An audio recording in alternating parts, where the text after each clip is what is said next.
Tantor here with a recap of the recruiting process at the first of the year and with the coaching changes for Georgia Tech football program.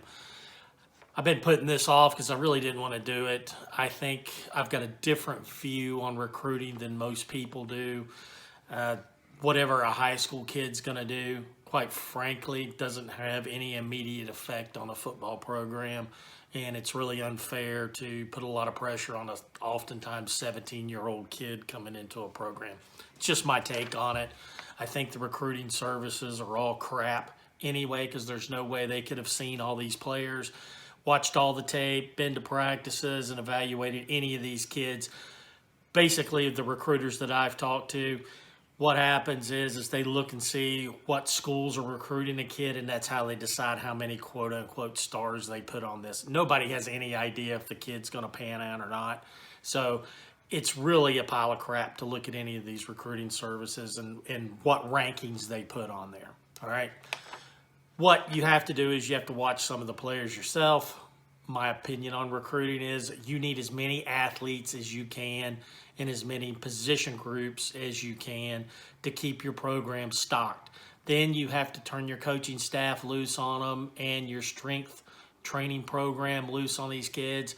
And in hopefully 3 years, sometimes 4, and when they're redshirting, they will turn into quality football players. But if you recruit 21 kids a season, you're going to be lucky to have 7 successes. All right, a 33% success rate in recruiting at the end of 4 years is considered great. So it's just like the NFL draft. It's a crapshoot, and you're going to miss a lot. You're going to miss more than you are going to get a hit. So Georgia Tech, we signed a small recruiting class this year. Quite frankly, I'm surprised any of these kids even came here. We had 13 kids signed to the recruiting class, and then I'm going to count Jameis Griffin coming back to Georgia Tech as a transfer portal signing because I think that was actually huge. So as at this time, we've got 5 kids coming back from the transfer portal, which is good. I mean, 18 kids coming into Georgia Tech with a lame duck coach that they just can't fire because they can't afford to. That's actually really impressive. I look at it as, hey, we lost all of our quarterbacks, so we needed to sign some quarterbacks. We got 1 freshman coming in that we recruited, and then we've got the brother of an offensive line recruit coming in that played for Akron last year, and he's coming in to play quarterback. So we signed 2 quarterbacks. We had to have them. Every running back, with the exception of Smith, transferred out. So we needed running backs. Well, we got Jameis Griffin to come back, and then we signed 2 freshmen. That was huge. We have a lot of wide receivers, so we really only signed 1 of those. We've lost some tight ends, so we got a transfer coming in from Syracuse at tight end. We need offensive linemen badly.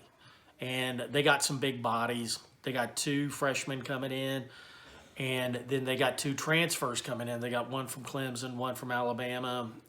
I'm skeptical, unfortunately, with the 2 transfers coming in because they were deeply positioned on the bench, so I don't have a lot of high expectations for either one of those, but there are huge holes out there that we've got to fill, and quite frankly, Collins hasn't been recruiting many offensive linemen, so you need the big bodies, and we definitely need what's coming in. We needed defensive line bodies, and he's got 2 defensive linemen coming in. We need secondary bodies. He's got 2 secondary guys coming in from DBs, 1 wide receiver. We really need help at linebacker with guys leaving, and he did get 1 that I've seen play from Decula that I think is going to be pretty good in a couple years. So I'll take quality over quantity there. I have seen a couple of these guys play. I go to a lot of high school games. I see them play.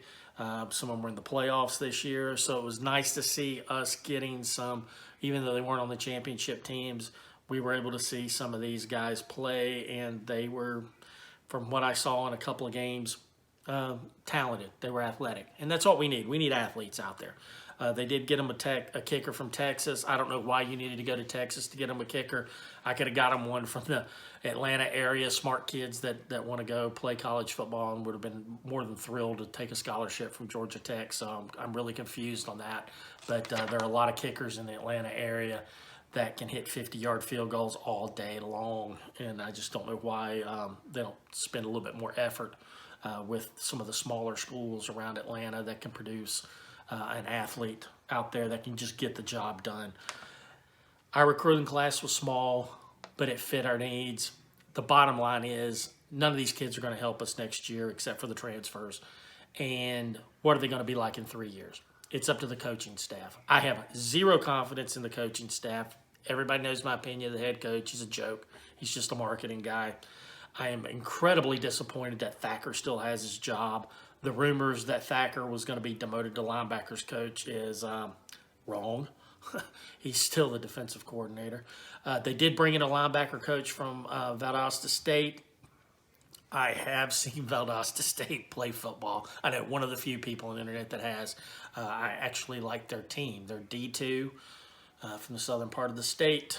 Watched them play. I've actually watched a lot of Valdosta State soccer too. Kind of a Valdosta State fan. Their defensive coordinator that's coming up here to be linebackers coach, he might be a sleeper steal. I think the guy, his units did pretty well. We've got a new running back coach coming in from the University of Buffalo. He produced Peterson that's playing for Washington. So we know he can develop a great running back. That might be a good hire too. Got Tillman coming in from Michigan State. Michigan State defense sucked, and their defensive back stunk, but you can't get any worse than what ours was last year. So hopefully Tillman can do something with that. Rumor has it Chris Winke's coming in to coach quarterbacks. Again, our quarterback production just wasn't any good last year. So Winke can't be any worse than what we had before. We've got a new offensive coordinator, Long, from Tulane. We don't know what he's going to do. Tulane didn't have a good season last year. I don't know if he's going to be successful here or not. Hopefully he will tailor his offensive game plan to the talent at hand and make some progress with that. But again, who knows? He's supposed to be a guy that's working with tight ends, so maybe he can develop some tight end production out of that, because our tight ends were basically been an afterthought in the Pinode, his junk offense that he was running out there. Bottom line is the coaching staff stunk last year. You can't get any worse.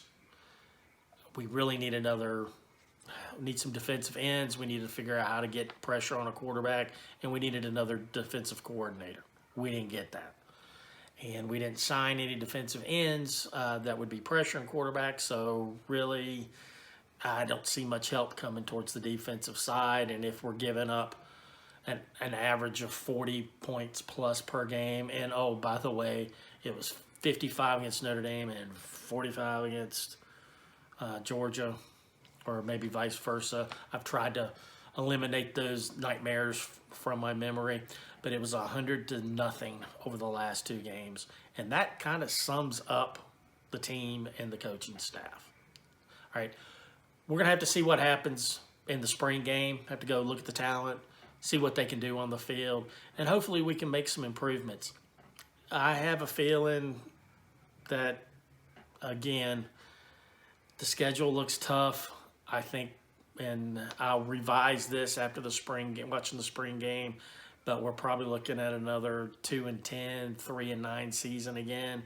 And the people getting fired is probably going to be Stansberry down. So they're going to get rid of Stansberry. They'll get rid of Collins with another complete failure. As I've said before, Stansberry's now married to Collins, and I wouldn't want to put my career in Collins' hands. That's for sure. So come hit us with some questions. Hit us with some comments. We'll answer them. Love the discussions. Thanks, guys, for hanging in with us this season. It was a nightmare, but hopefully basketball will get us in better spirits. Thank you for watching this edition of the Coach and Crew Show. We hope you enjoyed this video and we hope you enjoy all of our videos. Please like and subscribe to our YouTube channel, as well as hitting the little bell in the corner to get all of our notifications. You can click on our logo as well to subscribe to it. And if you really like it, share it with your friends and please leave a comment. Thank you for watching.